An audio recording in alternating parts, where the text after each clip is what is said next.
So guys, as far as grading, this essay will follow the same format as our last essay, which if you guys remember, the points had to be adjusted because of our final exam being canceled. So those points had to go somewhere, so they went back to our essays. So grading category. Following instructions, content development, and organization are all worth 135 points each. Grammar and mechanics, fourth category, worth 45 points. All right, moving on to the prompt. So there's two options, option A and option B. Guys, I want to remind you once again, although I've said this a bajillion times, um, remember, you're choosing only one prompt. You're only choosing one, all right? So don't write about both of them, just one.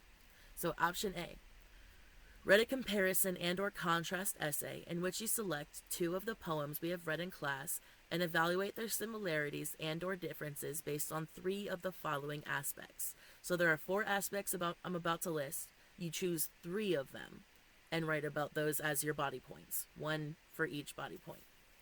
So first thing, write about how they adhere to or reject form. So we have sonnets, odes, and elegies. Those are different forms of poetry, poetic forms. So if you're analyzing, let's say, a sonnet and an ode, does the sonnet follow the rules of a sonnet? You would have to tell us, the reader, tell us what are the rules of a sonnet. First of all, what is a sonnet? What are the rules of a sonnet? How does this poem keep to or break those rules? What is the artistic or poetic effect of them keeping or breaking those rules? How does it influence the reader and how the reader experiences the poem? And then you do the same thing for whatever other poetic style that you analyze. So if you're analyzing Sonnet 116, which is obviously a sonnet, a Shakespearean sonnet, and Changes, Tupac Shakur's Changes, that is a romantic ode. You would have to analyze each of those for the rules of a sonnet, the rules of an ode, which are in Blackboard, for if you need to review that information. All right, next detail, next aspect. You would look at how they employ tone. Tone being the poet's attitude toward the subject. So, for example, in Sonnet 116, Shakespeare is writing about love, but his tone is not, full of love. His tone is not, oh, I'm so in love. His tone is more, oh my God, like these people around me do not. Sorry, I'm moving around. These people around me do not appreciate love, and they have a very superficial view of love. So I'm gonna have to remind people what love really is, what true love is. All right, and then Changes, of course, is a poem that has a lot of a tone of frustration, of hurt, of anger, of being tired,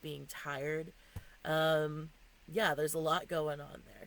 And remember, romantic odes have a specific emphasis on the expression of emotion and feeling, even more than other types of poetry. All right, so next aspect, you would look at how they establish perspective. Perspective being point of view in the poem. So, point of view, we have the speaker, who's, saying the poem, the narrator of the poem, essentially, and the audience, the reader, whoever's hearing this poem. And remember, sometimes audience is actually hearing the poem.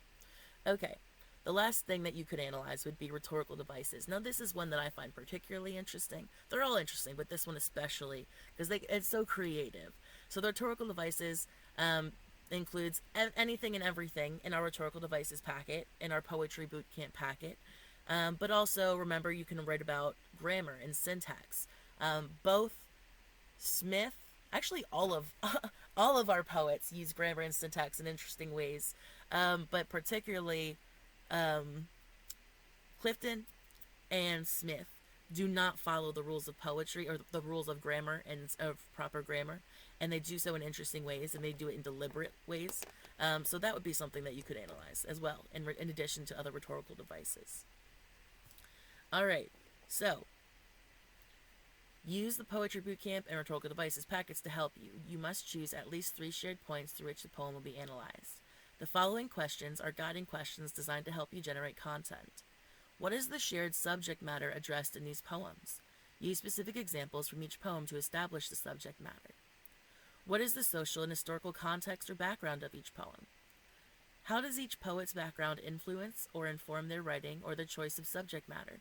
What are the similarities between the poets' backgrounds? What are the differences? How do the poets adhere to or break form? How do the poets employ tone? Who or what is the speaker? Who or what does the speaker address? So, guys, remember, these are just questions to help you start generating content, to help you start brainstorming. You do not have to answer these questions, but they're questions that probably should be answered at some point.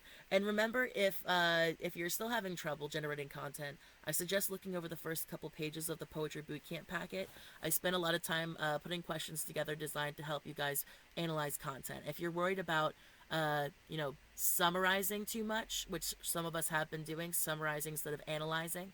Summary being telling what happens in the poem or story, and analyzing being making a point or an argument about something that happens in the story or poem.